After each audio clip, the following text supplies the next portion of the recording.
Welcome to NC Votes, a collaborative voter information project of the North Canton Area Chamber of Commerce and North Canton City Schools. This program focuses on the candidates for Wards 3 and 4. The candidates will be interviewed by Doug Lane and Randy Smith.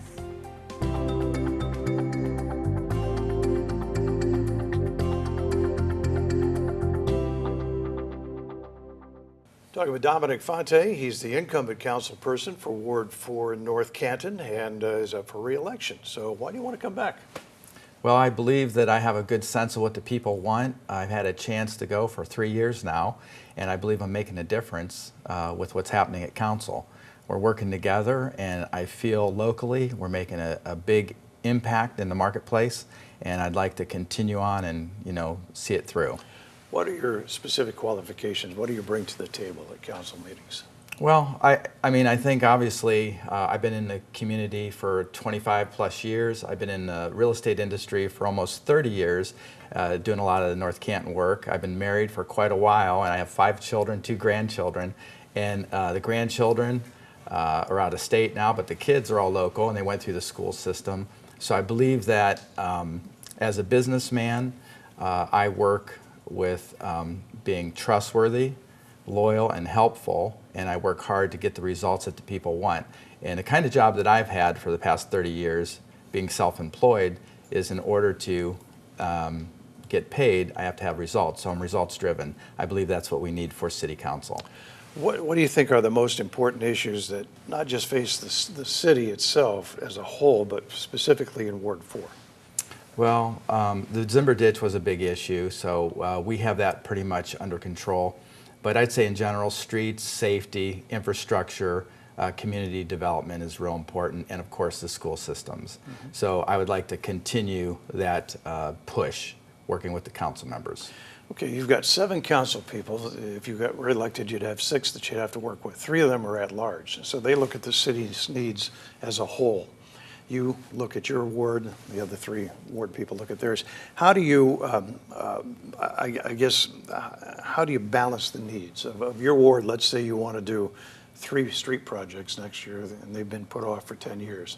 But something else comes up in Ward 1 that probably would be a higher priority in getting it fixed. What do you do? How do you balance those needs? It's a tough call. Well, I mean, for me, the Ward 4 is the most important part. Is I have to answer to the constituents, so I work really hard to pay close attention to what our needs are. I am in charge of, I'm the chairman of Streets and Alleys, so of course. Good thing I brought that up. Yeah, so streets and alleys are real important.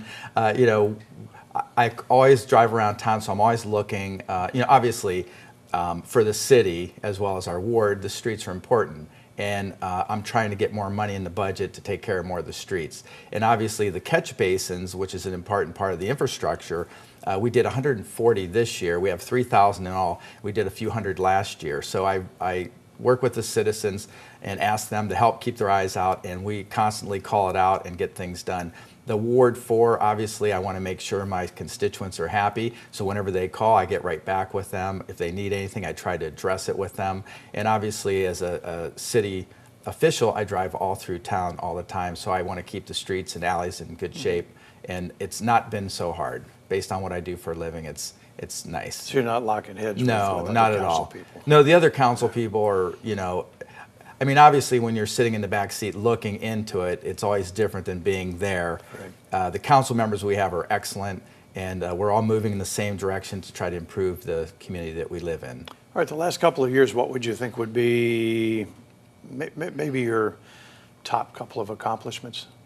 Well, 2 years ago, when you interviewed me for the re-election, and I was appointed the first time when John Schneider resigned or retired. My goal then is to improve the communication. So I felt that the frustration as citizens, they really didn't know what the city was doing, the city wasn't communicating it. So that was really my mission. If you recall, I told you I was going to roll out October 2015, my YouTube channel. Mm-hmm. So what I did is I created over 30 videos since then, which is more than one a month, to inform my constituents in Ward 4 as well as the city. And so that was the start of it. The other issue was Zimber Ditch was a huge afflicted area for many years.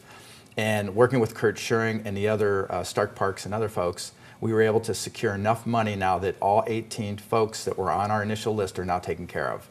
So the last few are in the process of getting their bids. If they take the voluntary buyout, we're clearing that up. We added a overflow for where the spillway is over on the corner of Glenwood and Linwood. The other thing that's happening is we're on top of the streets and alleys and the catch basins and the drainage and all the infrastructure stuff. And one of the other big issues that I'm working hard on, and a lot of people don't know this, but Orchard Hill, Orchard Acres, which is Orchard Hill back off of Everhard, the Apple Streets, that's all septic. And they're just normal sized lots, and some of the septics are starting to fail, and I'm pushing hard to get sewer linked into that area. So we're in the process. We have the engineering done. We're trying to see if we can get a grant to help offset some of the cost. So as taxpayers, we don't have to pay as much. And I'll know that probably in July of 18. We have Everhard Road, and we have Whipple that's in the process of getting grant money, so the city taxpayers won't have to pay for that. That'll start next year, and we're going to be changing a few lane changes. We have a lot of exciting things happening. And the big issue right now, which I'm pushing for, is the Main Street Business District. And we can talk about that later. I think you might have a question about that later. Yeah, on. actually, why don't we talk about it right now, just as long as you brought it up, Okay. because I'm curious as well. Yeah. We've had some initial conversations, but we haven't talked much in depth. Well, so what's happening now is the baby boomers pretty much was the majority population for many, many years after World War II. And the big change and the big shift coming to the city and across the country are what's called the Millennials. And there's 74.5 million millennials now, and that's going to impact North Canton in the near future. And what those millennials are looking for, they like older parts of the city. They're not like the baby boomers. Sometimes we like those larger homes, more luxury. They're more simpler minded as far as what they want for luxuries, but they want convenience. They want walkable neighborhoods. They want safe areas, slower traffic patterns, cafes, shops, great school districts, walking trails, and paths. So as we move forward, I think the big issue right now is we had a category called MSB, Main Street Business District. So I just rolled out a resolution to get planning to take a look at the corridor from Everhard Road north to Orion to give a little bit of flexibility, because like when up north you'll notice some construction. So when we had an issue with the light poles, the technologies have changed. So we have it in our rules and ordinances that we can't have more than a 20-foot pole. And I think that we should have that flexibility with the technology we have with LEDs.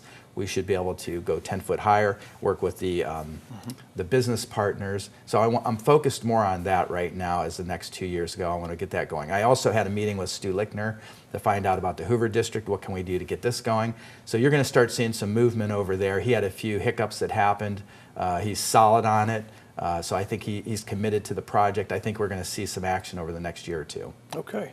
Another thing millennials prize is education. We've not only got Walsh in the school or in the city, but we also have the schools, and they have a issue 44 on the ballot, which is an income tax as well as a real estate tax, a property tax. And since you're in that business of selling property, give us your thoughts on issue 44.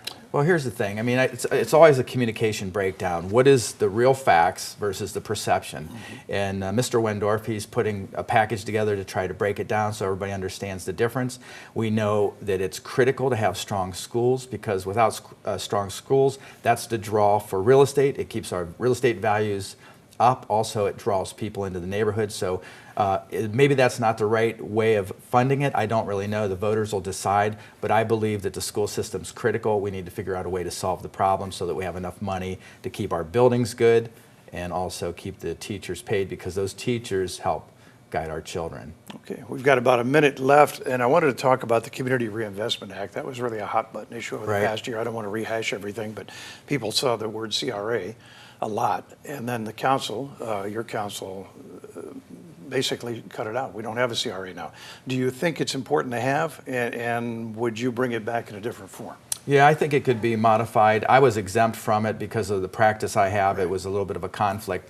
But my common sense approach is we need more tools in our tool bag, and that's a tool afforded for the Main Street district. Now, is that the right tool? I don't know. But the purpose of CRA is community reinvestment for older real estate to retrofit it to the 21st century. And I think what happened was there was a loophole or two where maybe new construction, they were taking advantage of that and so forth. It just needs to be modified.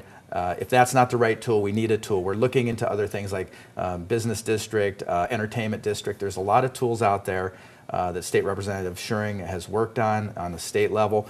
It's just a matter of us getting more up to speed on what tools are available, and then we need to implement those tools so we have a strong toolbox to be able to build the future development of our community so that we have a safe place to work, live, and prosper. All right. Hey, I appreciate you being here. Good Thanks, luck in Doug. November. Dominic Fonte. Thank you. Thank you very much. Ward 4 candidate for re-election to council. Thank you.